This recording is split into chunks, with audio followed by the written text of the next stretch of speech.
Hi students, welcome back to my YouTube channel. This is Dr. Nagaraju B. So ఈరోజు మన topic వచ్చేసి practicals ఏ విధంగా చేద్దాం వాటి గురించి చూద్దాం. ఓకే, సో ఇది వచ్చేసి స్పెసిమిన్. మనకు చూడడానికి భయంకరంగా కనబడుతుంది కదా, బూతస్ టామిలస్. సో తేలు. సాధారణంగా ఇది రాళ్ళు, దుంగలు, గోడ పగుళ్ళు, రాళ్ళ క్రింద భాగాల్లో కనిపిస్తూ ఉంటుంది. స్వజాతి భక్షకి అంటే తేలును మాత్రమే భుజిస్తూ ఉంటుంది.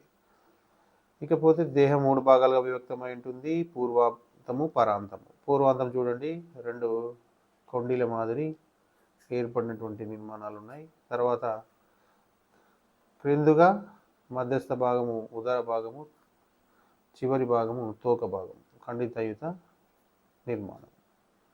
ఇకపోతే ఇది లేత ఎరుపు వర్ణము, నలుపు వర్ణము, ఎరుపు వర్ణంలో మనకు నారింజ వర్ణం, ఎరుపు తెలుపు వర్ణంలో ఇది కనిపిస్తూ ఉంటుంది. 8 సెంటీమీటర్ల పొడవు.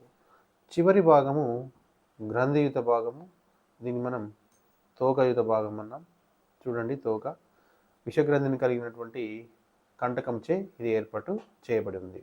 సో ఇందులో విషగ్రంథి ద్వారా ఏర్పడినటువంటి కంటకం ఉంటుంది. ఇది పాయిజన్. ఆ విషయాన్ని మనం ఆ తోక ద్వారా, ఆ కొండి అంటాం, తేలు కొండి, ఆ కొండి ద్వారా మనకు విషయాన్ని ప్రసరింప చేస్తుంది. సో సో ఇది వీటి యొక్క నిర్మాణము. పూర్వ ప్రోసోమా, ఒపిస్టోజోమాగా దీన్ని విభక్తం చేయబడి ఉంది. కాబట్టి ఖండిత యుత నిర్మాణం తోక భాగము, విభాజక యుత నిర్మాణము కలిగి ఉంటుంది. ఓకే స్టూడెంట్స్, వీడియో నచ్చినట్లయితే లైక్ చేయండి, షేర్ చేయండి, కామెంట్ బాక్స్లో మనకు కామెంట్ పెట్టండి.